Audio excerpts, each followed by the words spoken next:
बिस्मिल्लाहिर्रहमानिर्रहीम।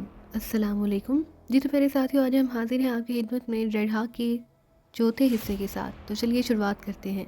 ओह, अगर ऐसी बात थी तो आपको उस तरफ ज़्यादा तवज्जो देनी चाहिए थी, डिशमैन ने फ़ौरन कहा। हाँ, लेकिन मैं चूँकि दूसरे मामलात में उलझा हुआ था, इसलिए इस सेक्टर पर मैं ज़्यादा तवज्जो नहीं दे सका। बहरहाल इमरान और उसके साथी कस्बा ओरस में हों या इसराइल में, मुझे कोई फ़र्क नहीं पड़ता। इमरान और उसके साथियों को सारे इसराइल में तलाश करना हमाकत के सिवा कुछ ना होगा, इसलिए अब हमें इमरान के जहन को सामने रखकर उनके खिलाफ काम करना होगा, रेड हाक ने कहा। आपका मतलब है कि ग्लोशिया ने कहा, हाँ, इमरान और उसके साथी जहाँ जिस मिशन पर आए हैं वो हमारे सामने है। वो ब्लैक डी के सरबराहों को हलाक करेंगे। एसएफ मिसाइल और उसके मौजूद डॉक्टर गोलिस्तान और इसराइली प्राइम मिनिस्टर उनके टारगेट्स हैं। हमें अब उन टारगेट्स को कवर करना होगा। जैसे ही इमरान और उसके साथी उन टारगेट्स पर पहुंचेंगे, हम उन्हें गर्दनों से दबोच लेंगे, रेड हाक ने कहा। यह मुनासिब है, बहुत ही मुनासिब है। इस तरह इमरान और उसके साथियों को बच निकलने का कोई रास्ता भी नहीं मिल सकेगा, ग्लोशिया ने कहा। हाँ, इमरान और उसके साथियों के 6 टारगेट्स हैं। तुम सब अपने अपने सेक्शन लेकर उन टारगेट्स का अहाता कर लो। अलबत्ता मैं प्राइम मिनिस्टर को कवर करूंगा, रेड हाक ने कहा। यस सर, उन सब ने मुत्तफ़िका तौर पर कहा। ओके, इस सिलसिले में अगर मजीद बात करनी है तो भी कर लो। इसके बाद तुम सब अपने अपने तौर पर काम करोगे।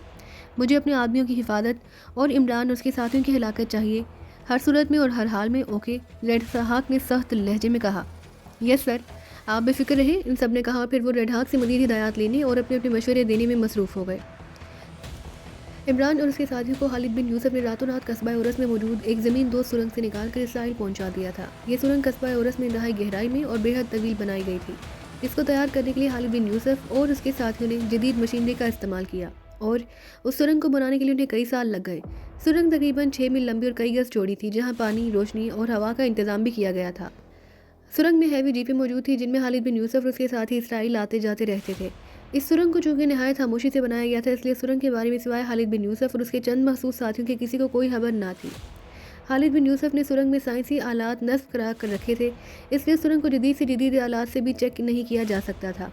यही वजह थी कि ये सुरंग और इसराइलियों की नज़र से बची हुई थी और खालिद बिन यूसुफ इस सुरंग का हाथ हुआ फ़ायदा उठा रहा था। सुरंग कस्बा ओरस से होती हुई दूर मुल्हका गांव क्रॉस करती हुई इसराइल के एक बड़े कस्बे में त्यांग के शमाली इलाकों में निकलती थी। त्यांग की पहाड़ियाँ चूँकि पीछ दर पीछ थी, इसलिए इस तरफ आम लोगों का आना जाना नामुमकिन था। इस तरफ गहरी खाइयाँ और तवील दलदलों का सिलसिला फैला हुआ था। खालिद बिन यूसुफ ने सुरंग को इस अंदाज में बनाया था कि वो इन खाइयों और दलदलों की साइडों से होकर गुजरती थी और वो पहाड़ी इलाकों में आसानी से दाखिल हो सकते थे। चूँकि वो मुख्तलिफ ट्रैकों से गुजर कर त्यांग से में आ जाते थे और फिर त्यांग से वो आसानी से इसराइल में पहुँच जाते थे, जिसके लिए वो आम सफरी ज़राए इस्तेमाल करते थे। इमरान और उसके साथियों को भी खालिद बिन यूसुफ खुद त्यांग लाया था, जहाँ से वो आम देहातियों के मेकअप और लिबासों में मुख्तलिफ बसों में सवार होकर अलग अलग रास्तों पर हो लिए थे।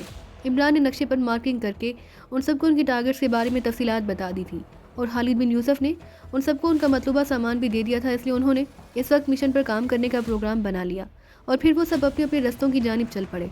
इमरान चूँकि अकेला था और उसे इसराइली प्राइम मिनिस्टर के पास पहुंचना था, इसलिए वो उन सबको छोड़कर एक बस में सवार हो गया, जो पहले तिल अबीब और फिर यरूशलेम की तरफ जाती थी। इमरान ने यरूशलेम में आकर एक बार फिर अपना हुलिया बदला और एक काम से होटल में आ गया। उसका सफरी बैग उसके पास था, जिसमें उसकी ज़रूरत का सामान था। उस मिशन में खालिद बिन यूसुफ उसके साथ रहना चाहता था, मगर इमरान ने उसे सख्ती से रोक दिया और कहा कि उनके साथ चूँकि रेड ईगल अबू कासिम मौजूद है, इसलिए फ़िलहाल उन्हें उसकी ज़रूरत नहीं। हाँ, अगर किसी ग्रुप को उसकी ज़रूरत हुई तो वो उसे कॉल कर लेंगे।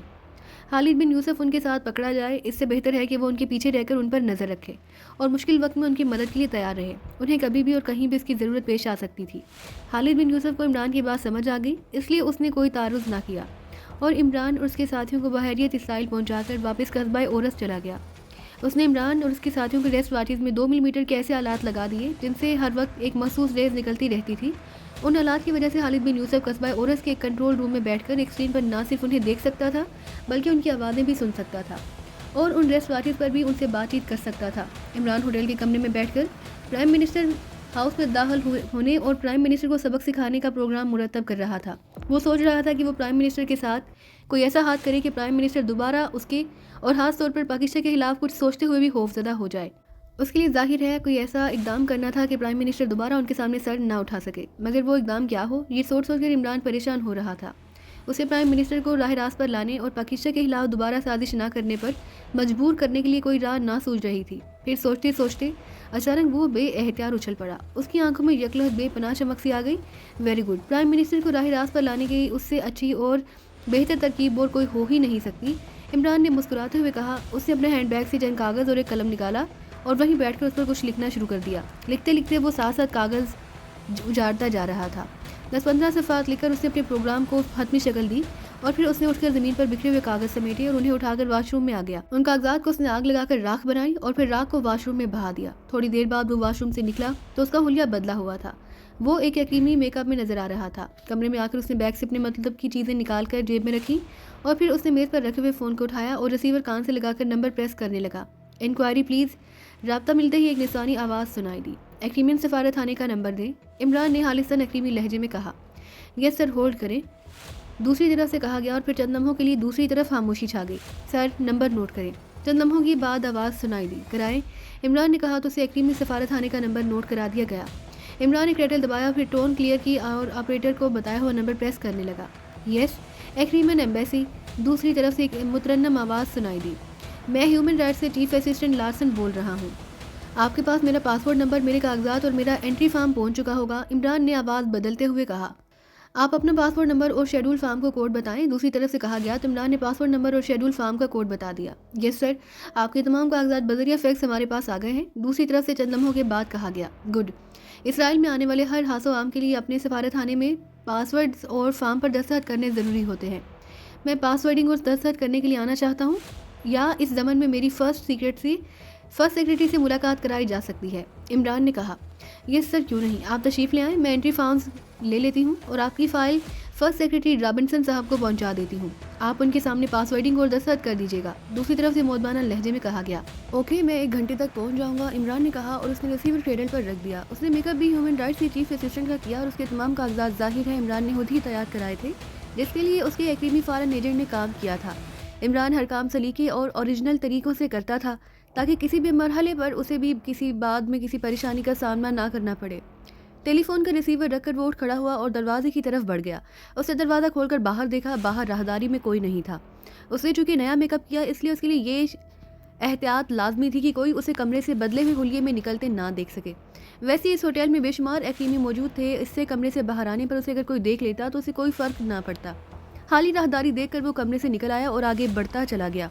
थोड़ी ही देर में वो होटल के कमरे से निकलकर एक टैक्सी में बैठा यरूशलेम के बारोनक शहर की सड़कों को देखता हुआ एक्रीमियन एम्बेसी की तरफ बढ़ा चला जा रहा था।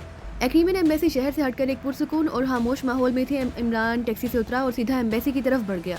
इमरान जो कि ह्यूमन राइट्स के चीफ असिस्टेंट के रूप में था और ह्यूमन राइट्स के चीफ और उसके असिस्टेंट को खास फोकियत हासिल थी, इसलिए उसे हाथों हाथ सीधा फर्स्ट सेक्रेटरी तक पहुंचा दिया गया। फर्स्ट सेक्रेटरी का नाम सर रॉबिन्सन था। उसने इमरान का हंधा पेशानी से हैर मुकद्दम किया और उसे लेकर एक अलग कमरे में आ गया। इमरान को अहलाकी तौर पर काफ़ी सर्व की गई। फिर फर्स्ट सेक्रेटरी ने चंद रस्मी जुमलों के तबादले के बाद इमरान के सामने एक फ़ाइल रख दी जिसमें पासवर्डिंग कागजात और एंट्री फार्म मौजूद था। इन सब की ज़रूरत तो नहीं, मगर इस फाइल में रस्मी कार्रवाइयों के तहत हमें ये सब करना ज़रूरी होता है। मिस्टर रॉबिन्सन ने इमरान से मुखातिब होकर कहा। मैं समझता हूँ, इमरान ने कहा और उसने फाइल में मौजूद कागजात को उलट पुलट कर उनमें पासवर्डिंग करने के साथ साथ दस्तखत करने शुरू कर दिए। क्या मैं जान सकता हूँ जनाब कि आपका यहाँ आने का काज क्या है? फर्स्ट सेक्रेटरी ने इमरान की तरफ देखते हुए कहा। कागजात की रोज से सैर व तफरी के अलावा और क्या काज हो सकता है? इमरान ने मुस्कुराते हुए कहा। सैर व तफरी?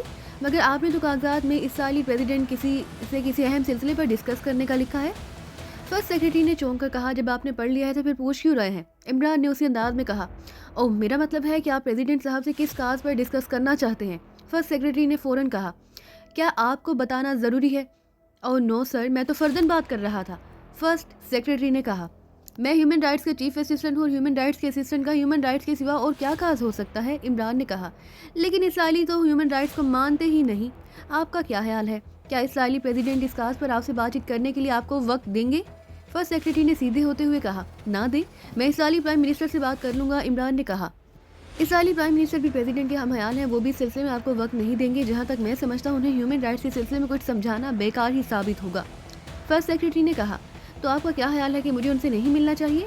इमरान ने फाइल बंद की उसे फर्स्ट सेक्रेटरी की तरफ खिसकाते हुए कहा। नहीं, खैर मैं ये तो नहीं कहूँगा कि अगर आपके पास यहूदियों के लिए ह्यूमन राइट्स से कोई प्लान हो तो वो आपकी बात ज़रूर सुनेंगे, लेकिन अगर आपने मुसलमानों खासतौर पर फ़लस्तीनियों के हवाले से उन्हें कुछ समझाना चाहा तो वो आपकी कोई बात नहीं सुनेंगे। फर्स्ट सेक्रेटरी ने कहा। मुझे भी भैंसों के आगे बीन बजाने का कोई शौक़ नहीं है। इमरान ने कहा। जी, क्या कहा आपने? फर्स्ट सेक्रेटरी ने चौंक कर कहा। इमरान ने चूंकि मुकामी ज़ुबान में बात की थी इसलिए वो उसके अल्फाज ना समझ सका। कुछ नहीं, आप पेन उठाएं और मेरे फार्म पर दस्तखत कर दें। इमरान ने कहा। फर्स्ट सेक्रेटरी चंद लम्हे हैरत से इमरान को देखता रहा, फिर उसने सर झटक कर फाइल की अपनी तरफ खींच ली। फाइल पर रखा हुआ इमरान का पेन उठाकर उसने फाइल खोली और उस कागजात पर इमरान के दस्तखत देखने लगा। फिर उसने सर हिलाकर पेन का ढक्कन खोला तो उसे अचानक से एक जोरदार झटका लगा। उसके मुंह से बेएहतियात चीख निकल गई और दूसरे लम्हे वो कुर्सी और मेज़ पर यूं गिर गया जैसे यकलहत उसके जिस्म से जान निकल गई हो। उसे बेहोश होता देखकर इमरान एक झटके से उठा और फौरन दरवाजे की तरफ बढ़ गया। दरवाज़ा खुला था। इमरान ने बाहर झांका मगर दूर या नज़दीक कोई नहीं था। उसने फ़ौरन दरवाज़ा बंद किया, उसे अंदर से लॉक लगा दिया। फिर वो तेज़ी से मेज़ की तरफ बढ़ा। मेज़ पर मुख्तलिफ रंगों के फ़ोन सेट और एक इंटरकॉम मौजूद था। इमरान ने इंटरकॉम का एक बटन प्रेस कर दिया और रिसीवर कान से लगा लिया। Yes sir. फ़ौरन ही दूसरी तरफ से फर्स्ट सेक्रेटरी की पर्सनल सेक्रेटरी की मोदबाना आवाज़ सुनाई दी। मैं चीफ असिस्टेंट के साथ ज़रूरी मीटिंग कर रहा हूँ। जब तक मैं ना कहूँ कोई कॉल मुझे ट्रांसफ़र ना करना, ना ही किसी और को मेरे पास भिजवाना। इमरान ने फर्स्ट सेक्रेटरी के लहजे में कहा। Yes sir, okay sir. दूसरी तरफ से पर्सनल सेक्रेटरी ने मोदबाना लहजे में कहा तो इमरान ने रिसीवर रख दिया। उसने मेज़ की दूसरी तरफ जाकर फर्स्ट सेक्रेटरी को कुर्सी पर सीधा किया। वो मुकम्मल तौर पर बेहोश था। इमरान ने उसे जो पेन दिया उसमें इलेक्ट्रिक वाइब्रेशन पैदा हुई जिससे ज़ोरदार झटके से इंसान एक लम्हे में बेहोश हो जाता है। पेन फाइल पर रखते हुए उसने पेन को एक बटन पुश कर दिया। इलेक्ट्रो वाइब्रेशन इस पेन के ढक्कन से खुलने से पैदा होती थी जिससे ज़ोरदार झटके से फर्स्ट सेक्रेटरी फ़ौरन बेहोश कर दिया गया था। इमरान ने फर्स्ट सेक्रेटरी को सीधा किया और अपने कोट की जेबों से 2 छोटी-छोटी शीशियाँ और केमिकल्स की 2 ट्यूबें सी निकाल ली। उसने शीशियाँ खोली और उनमें से लोशन निकालकर फर्स्ट सेक्रेटरी के चेहरे पर लगाने लगा। फिर उसने ट्यूबें खोली और उसका एक हिस्सा उसके चेहरे पर लगा दिया। उसके बाद वो फर्स्ट सेक्रेटरी के बारे में मासूद अंदाज में मसाज करते हुए थपथपाने लगा और फिर उसकी उंगलियां हरकत में आ गईं। इससे फर्स्ट सेक्रेटरी का चेहरा बदलने लगा। देखते ही देखते इमरान ने उसे अपना हम शक्ल बना लिया। उसके चेहरे का बागौर जायज़ा लेते हुए इमरान ने मुतमईन अंदाज में सर हिलाया और शीशियाँ और ट्यूबें लेकर दूसरी कुर्सी पर आ बैठा। फिर उसने वही लोशन पहले और फिर ट्यूब से केमिकल्स निकाल कर अपने चेहरे पर लगाना शुरू कर दिया। थोड़ी देर की मसाज और उंगलियों की महसूस हरकत के बाद उसका चेहरा भी बदलना शुरू हो गया था। अब इमरान फर्स्ट सेक्रेटरी के मेकअप में था और फर्स्ट सेक्रेटरी का चेहरा ह्यूमन राइट्स के चीफ असिस्टेंट का बन चुका था।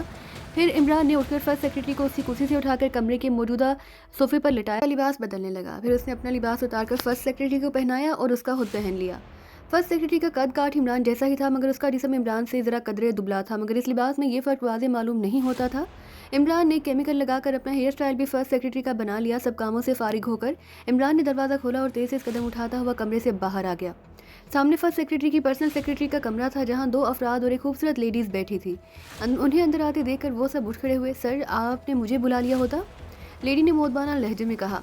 ह्यूमन राइट्स के चीफ असिस्टेंट को हार्ट अटैक हुआ है और वो बेहोश हो गए हैं। फ़ौरन किसी डॉक्टर को कॉल करके यहाँ बुलाओ। अगर उन्हें कुछ हो गया तो हमें अपनी हुकूमत को जवाब देना मुश्किल हो जाएगा।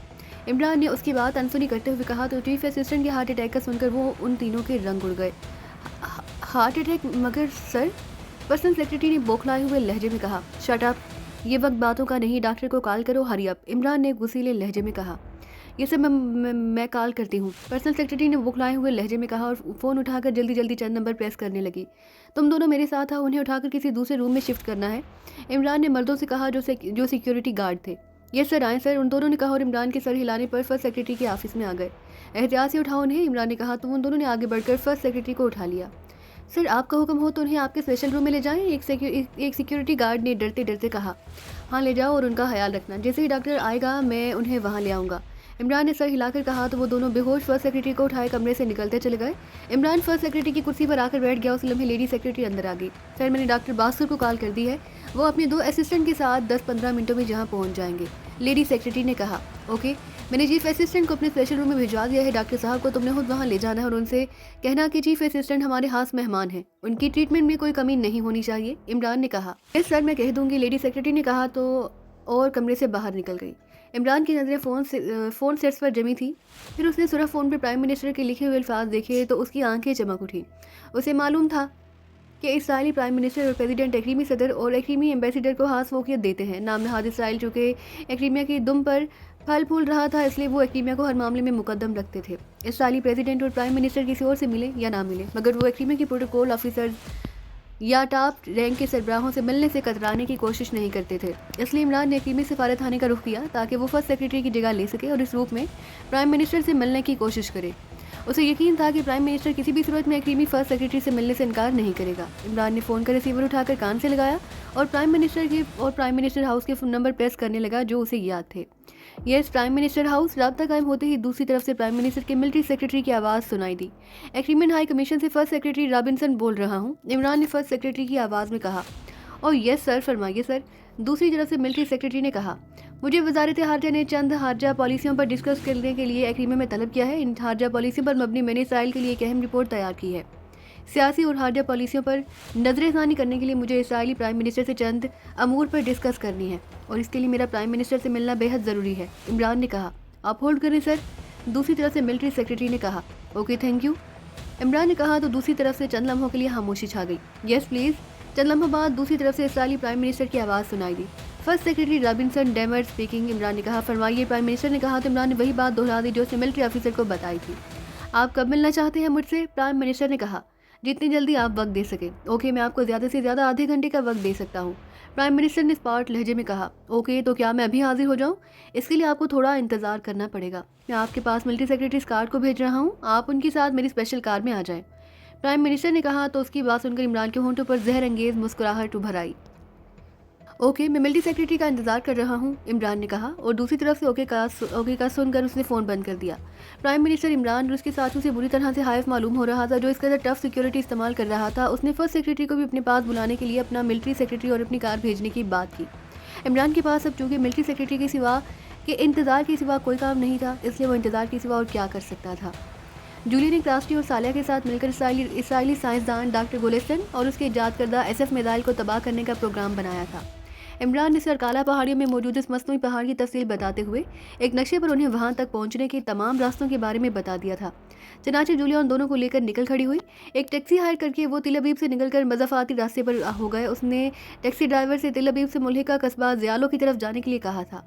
इमरान ने नक्शा देकर उन्हें हिदायत देते हुए कहा कि वो शुमाली पहाड़ियों की तरफ जाने के लिए कस्बा ज़ियालो का रास्ता अपनाएं। इस तरफ ओपन एरिया था और दूर नज़दीक कमाद की बड़ी बड़ी फसलें तैयार थी जिनसे गुजरकर वो इस बेस कैंप के करीब पहुंच सकती थी, जहां से गुजरकर वो इस मसनूई पहाड़ी तक पहुंच सकती थी जिनके नीचे डॉक्टर गोलेस्टन की लेबॉर्ट्री और SF मिसाइल मौजूद थे।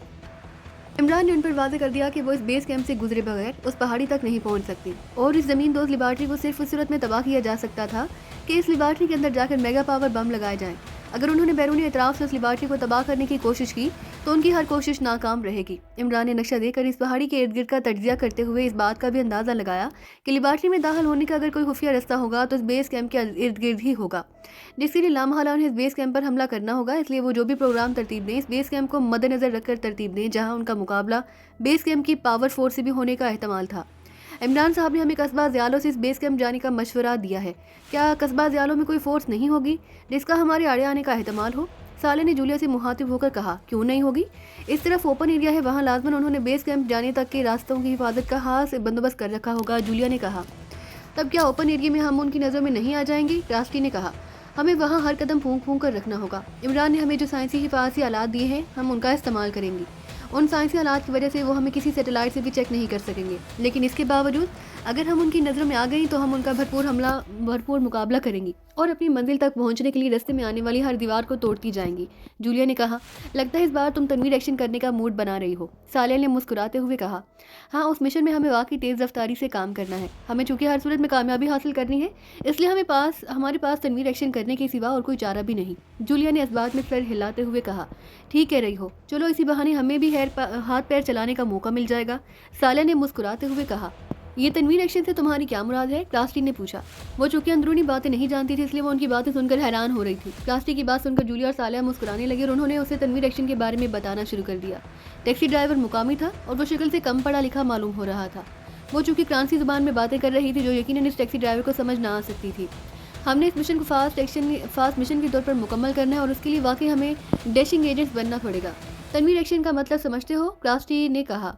डैशिंग एजेंट नहीं लेडी, बल्कि लेडीज डैशिंग एजेंट्स कहो, सालिया ने कहा। तो वो दोनों हंस पड़ी। टैक्सी एक पुरपेच और नाहमवार रास्तों से गुजर रही थी। एक तरफ पहाड़ियाँ थी जबकि दूसरी तरफ गहरी गहरी खाइयाँ थी। ड्राइवर हंसा मशाक मालूम होता था। उसने टैक्सी की रफ्तार कम नहीं की थी। वो एक मखसूस रफ्तार से टैक्सी को उन पुरपेच रास्तों पर दौड़ा रहा था। न जाने कस्बा ज़ियालो अभी कितनी दूर है? क्रास्टी ने रेस्ट वॉच पर टाइम देखते हुए कहा।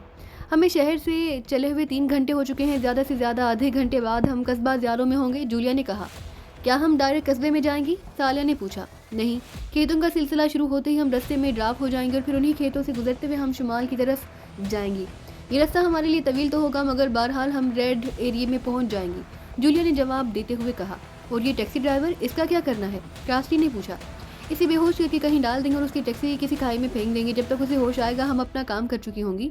जूलिया ने कहा तो उन दोनों ने इस बात में सर हिला दिया। टैक्सी पहाड़ी इलाके से निकलकर जैसे ही हमवार और मुतवाज़ी सड़क पर आई, जूलिया ने टैक्सी ड्राइवर को टैक्सी रोकने के लिए कहा।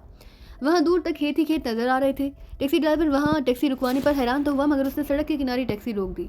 जैसे ही उसने टैक्सी रोकी, सालिया की खड़ी हथेली उसकी गर्दन पर पड़ी और टैक्सी ड्राइवर के मुंह से हल्की सी चीख निकली और वो बेहोश हो गया। चलो टैक्सी से निकलो, जूलिया ने कहा तो वो तेजी से टैक्सी से निकल आई। टैक्सी से बाहर आकर उन्होंने अपने सफरी बैग नुमा थैले निकाले और उन्हें कांधों पर डाल लिया। फिर उन्होंने टैक्सी ड्राइवर को भी टैक्सी से बाहर निकाल लिया।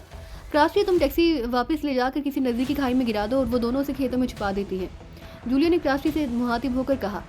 तो क्रास्टी ने इस बात में सर हिलाया और टैक्सी की ड्राइविंग सीट पर बैठ गई। उसने टैक्सी मोड़ी और वापस पहाड़ियों की तरफ ले गई। जूलिया और सालिया ने टैक्सी ड्राइवर को घसीटते हुए घने खेतों में डाल दिया। थोड़ी देर बाद क्रास्टी वापस उनके पास आ गई। चलो, क्रास्टी ने अपना बैग उठाकर कांधों पर डालते हुए कहा, जो वो उनके पास छोड़ गई थी। फिर वो तीनों चल पड़ी। खेतों में हर तरफ खामोशी का राज था। दूर नजदीक उनके सिवा कोई दिखाई नहीं दे रहा था। वो खेतों में बनी हुई छोटी छोटी पगडंडियों पर चल रही थी। तकरीबन 2 घंटों के सफर के बाद वो ऐसे इलाके में पहुंच गई जहां कमाद की फसलें थी। कमाद की फसल उनके कद से कहीं ऊंची थी। उनके दरमियान बाकायदा छोटे छोटे रास्ते बने हुए थे जिनसे गुजरती हुई वो आगे बढ़ रही थी। हमें कैसे मालूम होगा कि हम सही रास्ते पर जा रही हैं? क्रास्टी ने जूलिया से मुहातिब होकर कहा। हमें मशरिक की तरफ सफर करना है, शाम हो रही है और इस सिलसिले में सूरज ही हमारा मावन हो सकता है, जूलिया ने सादा से लहजे में कहा। ओ हाँ, क्रास्टी ने समझ जाने वाले अंदाज में कहा। तो वो कमाद की फसलों में तकरीबन 3 घंटों से चल रही थी, यहाँ तक कि वहाँ अंधेरा छा गया, मगर खेतों का सिलसिला जैसे खत्म होने का नाम ही नहीं ले रहा था। ये उनकी किस्मत ही थी कि अभी तक उनकी किसी से मतभेड़ नहीं हुई थी। लगता है हम दोस्ता भूल गई हैं, या फिर जूलिया कहते कहते रुक गई, या फिर क्या मतलब, सालिया ने कहा, या फिर हम कमादों में भूल भुलैयों की तरह बने हुए रास्तों में उलझ कर रह गई हैं। अब हर तरफ अंधेरा छा गया है, इसलिए रास्ते भी हमें वाज़ेह तौर पर दिखाई नहीं दे रहे, जूलिया ने कहा। फिर अब क्या करें? क्रास्टी ने कहा। कुछ देर सस्ता लें, फिर आगे बढ़ेंगे, जूलिया ने कहा। तो वो उन्होंने इस बात में सर हिला दिए। जूलिया ने जेब से एक हल्की टार्च निकालकर वहाँ साफ ज़मीन देखी। फिर वो तीनों वहीं बैठ गई। उन्होंने बैगों से मिनरल वाटर की बोतलें निकाली और पीने लगी। वो अपने साथ हल्की फुल्की गज़ा के तौर पर बिस्किट्स के पैकेट लाई थी। उन्होंने बिस्किट खाए और पानी पीकर सस्ताने लगी। आधा घंटा आराम करने के बाद वो फिर उठ खड़ी हुई और अंदाजे से आगे बढ़ने लगी। वो चूँकि हैवी टार्च का इस्तेमाल नहीं कर सकती थी, इसलिए वो मिनी टार्च से ही काम चलाकर रस्तों को देख रही थी। फिर मज़ीद चंद घंटों के सफ़र के बाद वो कमाद की फसलों से बाहर आ गई। कमाद की फसलों से बाहर आकर उन्होंने इत्मीनान का सांस लिया। सामने वसी और अरीज खुला मैदान नजर आ रहा था, जिसके आगे छोटी बड़ी पहाड़ियों का तवील सिलसिला था। इन पहाड़ियों के दामन में उन्हें तेज लाइट नजर आई। हैवी सर्च लाइटें पहाड़ियों की चोटियों पर नस थी, जिन्होंने इर्द गिर्द के इलाके को हासा मुनव्वर कर रखा था। वो रहा बेस कैंप। जूलिया ने कहा। उसने बैग से एक नाइट टेलीस्कोप निकाली और आंखों से लगाकर उसे फोकस करने लगी। पहाड़ियों के पास वाकई एक कतर में भाड़ लगाई गई थी, जहाँ पर हर तरफ बैरकी और हेमे नस दिखाई दे रहे थे। वहाँ फौजियों की मखसूस वर्दियों में बेशुमार अफराद चलते फिरते दिखाई दे रहे थे। जूलिया ने इर्द गिर्द का जायजा लिया, मगर उसे बेस कैंप के बाहर कोई दिखाई नहीं दे रहा था। जूलिया ने आंखों से दूरबीन हटाई और टार्च बारी बारी वो दोनों भी बेस कैंप को देखने लगी। खासा बड़ा कैंप है, क्रास्टी ने नाइट टेलीस्कोप आंखों से हटाते हुए कहा। हाँ, जूलिया ने इस बात में सर हिलाकर कहा। लेकिन वो पहाड़ी कहाँ है जिसके नीचे डॉक्टर गोलस्टन की लेबॉर्ट्री है? साले ने बेस कैंप के इर्द गिर्द पहाड़ियों को देखते हुए कहा, क्योंकि बज़ाहिर वो तमाम पहाड़ियाँ एक जैसी नजर आ रही थी। उन्हें देखकर ये अंदाज़ा लगाना मुश्किल था कि अपनी मसनूई पहाड़ी कौन सी है। बैगों से मखसूस लिबास निकाल कर पहन लो, जूलिया ने कहा। तो उन्होंने कांधों से बैग उतारे, उन्हें खोलकर उनमें से स्याह रंग के लिबास निकाल लिए। ये तैराकी में इस्तेमाल होने वाले मखसूस लिबास जैसे थे। इन तीनों ने अपने कपड़ों के ऊपर ही वो मखसूस लिबास पहन ली और बैगों से हेलमेट निकालकर अपने सरों पर चढ़ा लिए। फिर उन्होंने बैगों से मखसूस साख का असलहा निकाला और उन्हें लिबासों के मुख्तलिफ हिस्सों में छुपा लिया। ये लिबास उन्हें खालिद बिन यूसुफ ने मुहैया किए थे। उन तीनों ने चूंकि बेस कैंप में दाखिल होना था और वहाँ उन्हें हर तरह के हालात का सामना करना था, इसलिए ये उनके लिबास बेहद अहमियत रखते थे। उन मखसूस लिबासों की वजह से एक तो उन्हें कोई रेस चेक नहीं कर सकती थी, दूसरा ये कि गोलियों और बमों की बारिश में भी वो उन लिबासों में महफूज रह सकती थी। इसके अलावा उन लिबासों की और भी बहुत सी खासियतें थी जो बेस कैंप में उनके बचाव के लिए कारामद हो सकती थी।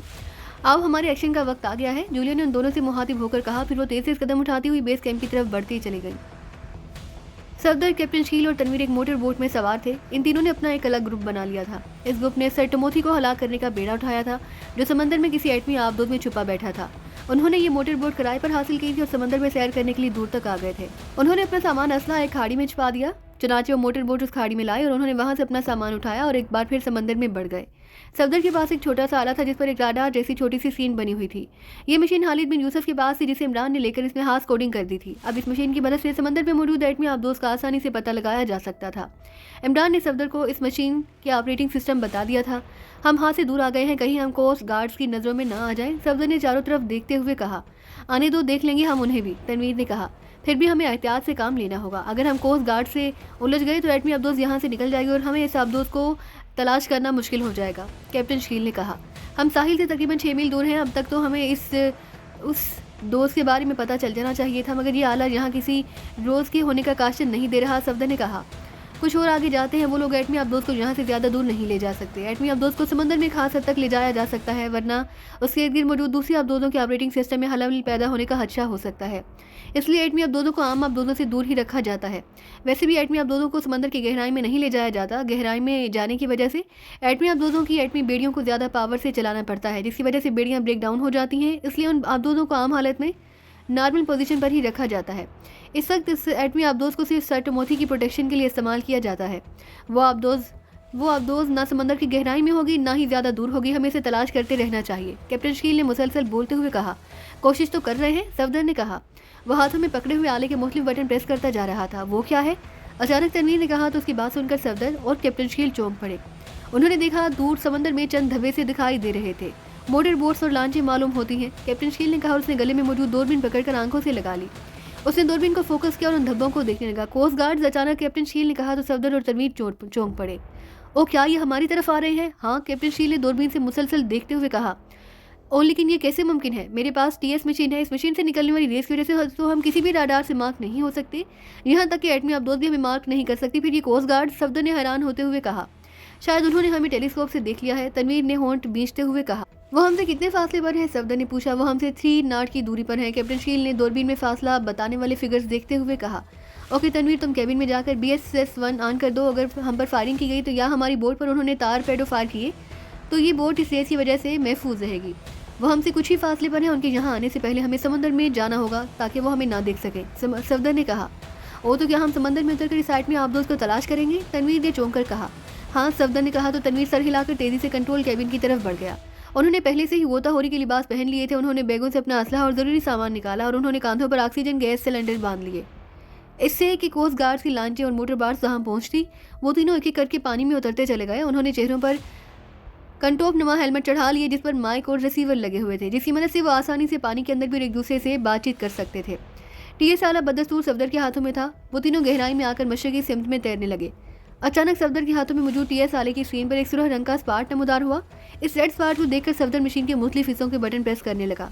उसने तनवीर और कैप्टन शकील को करीब बुलाकर उन्हें रेड स्पार्क दिखाया। ये क्या है? तनवीर ने पूछा।